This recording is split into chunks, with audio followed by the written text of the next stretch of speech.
For more than a year, Wall Street Journal reporter Evan Gershkovich has been in a Russian jail, arrested while on assignment in Russia on what the U.S. government says are false charges of espionage. The first American journalist arrested and accused of spying in Russia since the Cold War. A shock to his parents, who immigrated to America from Russia in the mid-1970s. Tell me about Evan. What motivated him to be a journalist? Well, Evan was a very curious child. He wanted to know the story, why we came to the United States, the stories of my parents, grandparents. Always interested and always had lots of questions, no matter what I told him, more. Growing up, Evan spoke Russian at home, his mother giving him and his sister Russian names. What name did you call him as a child? To me, he's Vanya. Vanya. Yeah. And what's your Russian name? I'm Dusa. Dusa. That's lovely. Thank you. Evan's parents say he made friends everywhere. He had a lot of friends in high school with very varied background and experiences. Curiosity made him more outgoing and made him more approachable. More approachable at school and in social settings, but also as a journalist. There's a lot that fascinated him in Russia, but he was also very interested in culture, in people, in trends, and what young people are doing, how things are developing. He was, I would say he was mostly interested in people and telling people's story. Ella and Mikhail left Russia during the Cold War. But in 2017, Evan decided to move there. And his decision to move to Russia, how did you feel about that? How did you feel? I was very excited and very supportive. His adventurous, curious nature, and he wanted to try it. And he was very excited. I was excited and supportive of him. They visited him there 6 years ago and were delighted by what they discovered. We saw Russia through his eyes. We were not tourists on one hand.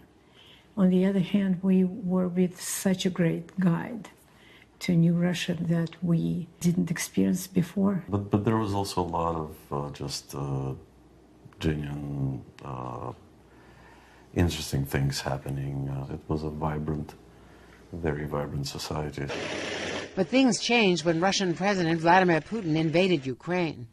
Evan continued going to Russia to report, but he relocated his base to London and began regular check-ins with his editor at the Wall Street Journal. On March 27, 2023, Ella got an unsettling call. It was Evan. She thought he was in London, but he was in Russia, in a remote city 1,000 miles east of Moscow. He was there on a reporting trip. He said that he needs to finish the story, and he'll go back next week. 2 days later, Evan was arrested, escorted out of a steakhouse in a sweatshirt with his hood up. The FSB, Russia's spy agency, charging him with espionage. It was numbing. It's hard to feel anything. It's hard to think about anything. It's difficult to understand the time. You only think about one thing. They visited Evan in jail, and in court they spoke to him through a glass cage, in Russian, with guards monitoring every word. The White House calls the charges against Evan ridiculous, saying the president continues to work around the clock to bring Evan home. His parents are grateful for the support and commitment they've gotten from the Biden administration to do everything they can to get Evan out. But as parents, it's not enough. Evan is not here. It's been a year. Evan is not here. He spent all 4 seasons there. He spent his birthday and all the holidays, and we want him home as soon as possible.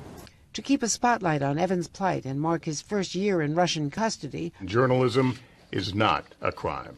The Wall Street Journal gathered journalists for a 24-hour readathon from his stories. Beautifully detailed accounts from the battlefields of Ukraine to the families on the home front, in both Ukraine and Russia. And the Journal published a front page with blank columns where Evan's stories should have run. A year is a long time for his parents. Do you think they're doing enough? We have a commitment from the U.S. government. We know they're doing a lot. We know they're working hard, and we just want them to continue working as hard and keeping Evan as a top priority. There have been months of negotiations, false starts, and disappointments. Then what looked like an opening in February. The possibility of a trade was raised during an Oval Office meeting between President Biden and Germany's Chancellor Olaf Scholz. Two sources tell NBC News the German leader for the first time considered releasing a top Russian assassin convicted of murder in Berlin from a German prison in exchange for Alexei Navalny. The U.S. proposed that the deal also include releasing Evan and Paul Whelan, an American businessman imprisoned in Russia for years on what the U.S. says are false espionage charges.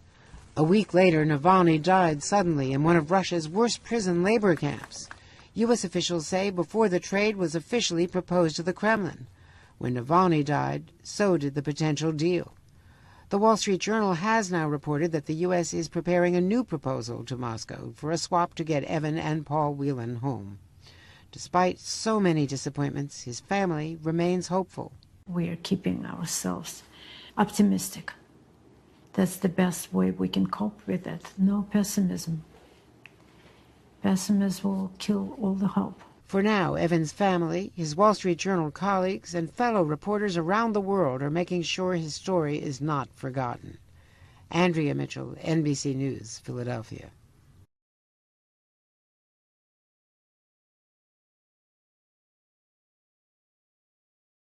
Nightly Films is sponsored by Pfizer.